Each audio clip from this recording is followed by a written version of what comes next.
മലയാള ഗീത അധ്യായം 15 പുരുഷോത്തമ യോഗം.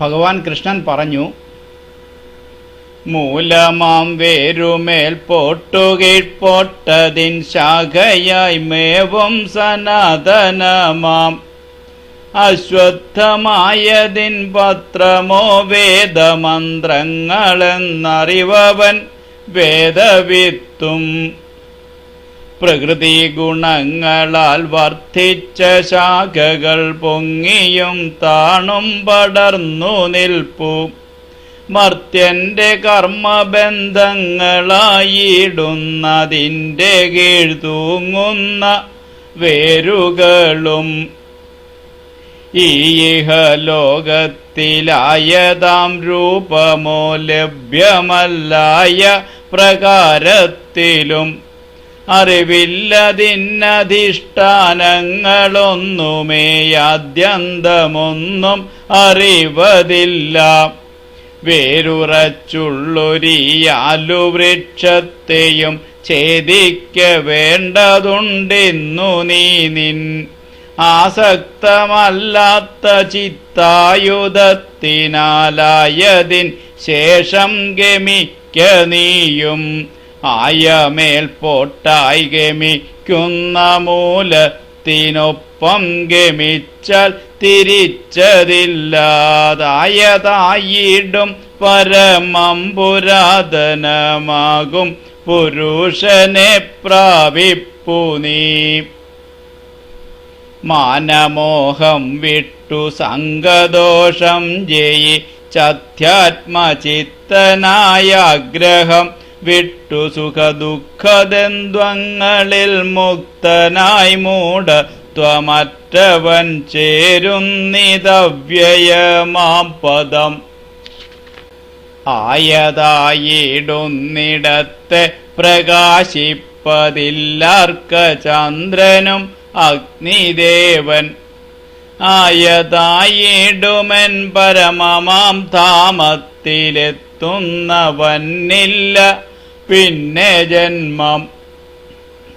സനാതനമാകുമെന്നംശമാകുന്നൊരി ഭൗതികാത്മാക്കളി പ്രകൃതി തൻ സൃഷ്ടിയ പഞ്ചേന്ദ്രിയത്തിനൊത്താറാമനാകുന്ന ചിത്തത്തിനൊത്തവർ ഒട്ടുബന്ധപ്പെടും. യാതൊരു ദേഹത്തെ പ്രാപിപ്പിതാത്മാവു യാതൊന്നിനെ വിട്ടുപോകുന്നു ജീവനും. ആയ ജീവാത്മാവു വായുപുഷ്പം തൻ്റെ ഗന്ധത്തെ എന്നപോൽ വേറൊന്നിലാക്കിടും.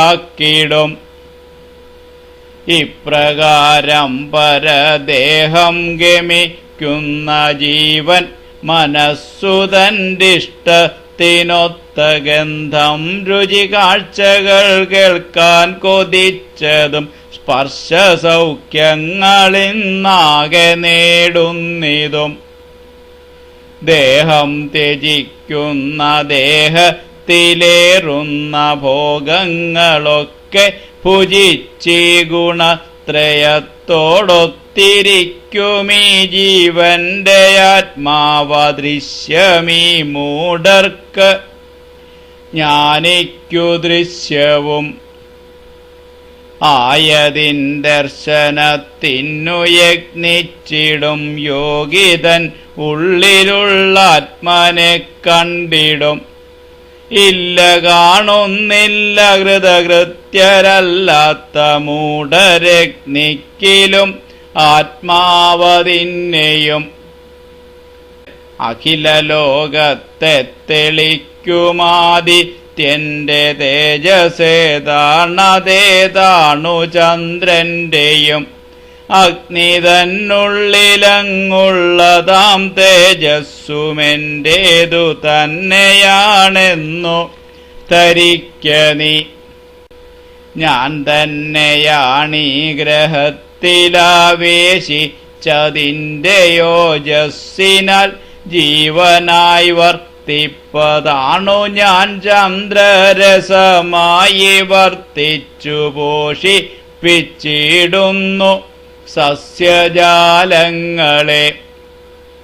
ജ്ഞാനതാകും ജഠരാഗ്നിയായി പ്രാണിതൻ ദേഹത്തിനുള്ളിലുള്ളുദരത്തിൽ വർത്തിച്ചു പ്രാണാപമാനനൊത്തി 4 വിധമുള്ളയാഹാര ദഹനനായിടുന്നൊരഗ്നിയും അധിവസിക്കുന്നു ഞാൻ ജീവിതൻ ഹൃത്തിങ്കലെന്നിൽ നിന്നുണ്ടായിടുന്നു ജ്ഞാനം.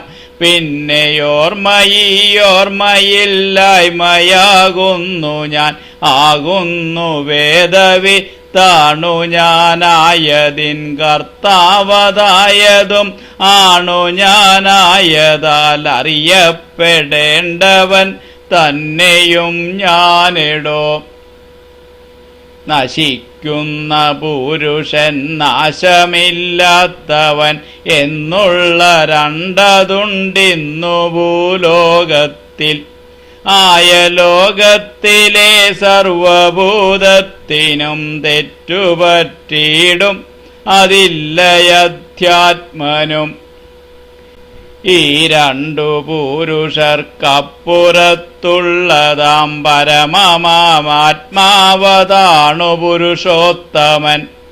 ആയതാം അവ്യയനാകുന്നൊരീശ്വരനാകുന്നു നാഥനി 3 ലോകത്തിനും. ആയതുകൊണ്ടങ്ങതീതനാകുന്നു ഞാൻ നശ്വരമാകുമി ജീവന്റെ ആത്മനും. ഉത്തമനാണു ഞാൻ അക്ഷരന്മാരിലും വേദമുദ്ഘോഷിച്ചിടും പുരുഷോത്തമൻ. ഇപ്രകാരം തെല്ലു സംശയം കൂടാതെ ഞാനായിടുന്നു പുരുഷോത്തമൻ എന്നുള്ളതറിയുന്ന പുരുഷരറിയുന്നു സർവവും സർവഭാവത്തിൽ ഭജിക്കുന്നിതെന്നെയും. വേദശാസ്ത്രത്തിലത്യന്തം രഹസ്യമായിടുമീ ജ്ഞാനത്തെയാകെയും കേട്ടു നീ ബുദ്ധിയോടുൾക്കൊണ്ടു വർത്തിക്കുകെങ്കിലോ കൃതകൃത്യനായി നീ ഭവിക്കുന്നു ഭാരത. ഇപ്രകാരം മലയാള ഗീതയിലെ പുരുഷോത്തമയോഗം എന്ന പേരിലുള്ള 15-ാം അധ്യായം സമാപ്തം. ഓം നമോ ഭഗവതേ